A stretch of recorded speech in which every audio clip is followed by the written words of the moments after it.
Magandang umaga sa inyo mga kastig. Dito nga pala ay alas 6 pa lang ng umaga. Habang nga pala natutulog ako ay ginising na ako ni mama para maglinis doon kami sa tabing dagat. Marami din kasing mga basura dala ng alon ng bagyo. Kaya naman ay nagboluntaryo na sila mama para malinisan itong tabing dagat. Habang nga pala kami naglilinis ay paalis na din yung mga naglalaot ngayong umaga. Madami kasi silang nahuhuling maliliit at malalaking tuna. Katulong na nga pala namin dyan si papa at yung dalawa niyang kumare. Sobrang nakaka-relax nga pala dito sa tabing dagat. Lalo na fresh yung hangin. Lalo na kapag may problema o malungkot ang kastig nyo ay dito ako tumatambay sa tabing dagat kasi maganda yung view.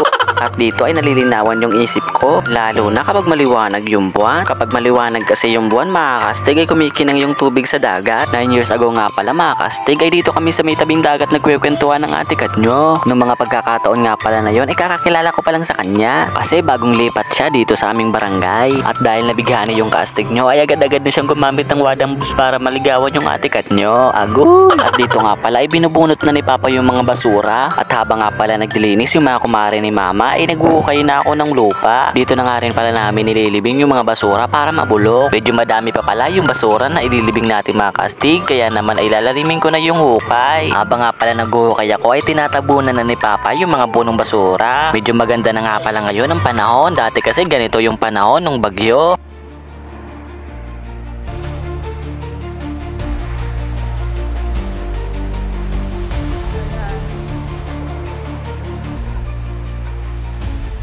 Ulan yan.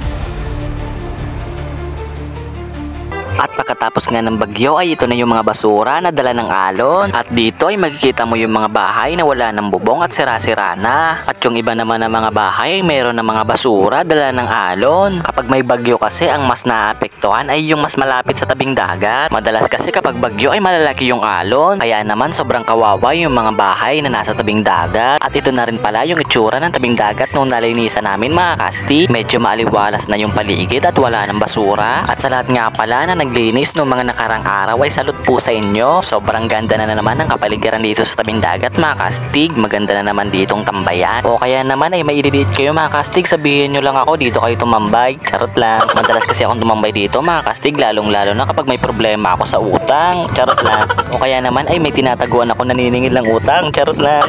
Sa lahat nga pala na nag-uutang dyan ay salute po sa inyo. Alam ko nakakautang sila dala ng pangangailangan pero hindi na nila babayaran. Charot lang. At sa lahat po dyan na nagpapautang ay salute din po sa inyo. At sa susunod wag na po kayong papautang para wala na kayong hahabulin. Charot lang. At pagdating nga pala ng hapon mga kastig ay dito na naman tayo sa tabing dagat para tumambay. Masarap kasi dito tumambay mga kastig lalo na kapag nagkakape ka. Sobrang sariwa ng hangin at napakaganda ng kapaligiran. Tuwing hapon nga pala kapag tapos na kami na mga gawaing bahay ay dito kami nagtatambay ng ate kat nyo. Bukod nga pala sa nakarelax ka na ay parang nag-date na rin kami ng ate kat nyo.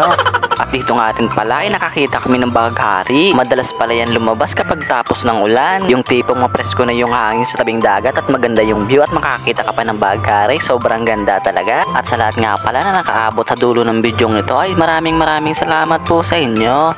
Lagi po kayo mag-iingat. Salamat po sa panonood. Paalam!